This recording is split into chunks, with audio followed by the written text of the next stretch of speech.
The Big East season, USF falls to 1-1 with Bob Wenzel. I'm Mike Gleason, and Bob, we knew going in we'd see some power in the paint, so to speak, a couple of double-double machines, but we wound up seeing 3 double-doubles here today. I'll tell you, double-doubles everywhere. It was a high-scoring game and a very entertaining game this early in the season. Syracuse has a lot of offensive weapons, and Gransbury and Arinze Onuaku really did a terrific job battling one another in the paint. All right, let's take a look at Gransbury, of course, his 20th double-double in his young career at USF, but he didn't get a lot of touches in the second half. Well, in the first half, he stays with it. That's what's so good about him. He's not a high-flying type guy. He's a position rebounder. He's got great hands. He uses his body to get open and to get good looks.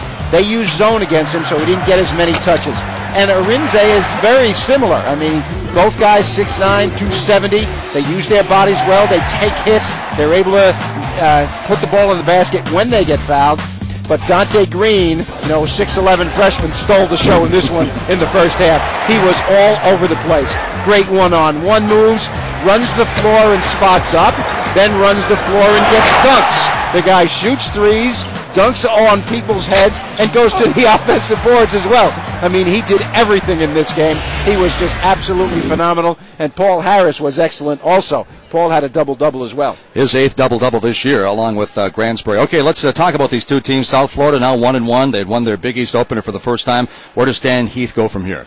Well, they're picked at the bottom, but they're going to be better than that, And, of course, I think they got to play the same way they're playing. Their core is Gransbury inside, and Dominique Jones, this terrific two-guard, had 30, 30, and 25 in 3 games, had 24 and then 23. He's a very, very good player. They're better than they were last year. Syracuse has to keep inching up with their defensive intensity. Offensively, they're going to be able to score a lot of points. And I think without Devendorf, that takes away a little from their outside shooting, so we'll see how they handle that. But they were very impressive. And don't forget more ESPN Plus, a Big East action coming your way next week. The Big East game of the week will be coming from New York City as Draylon Burns and DePaul takes on St. John's. Syracuse wins it. They're 12-3, 2-0 in the Big East. Once again, our final score, 89-77.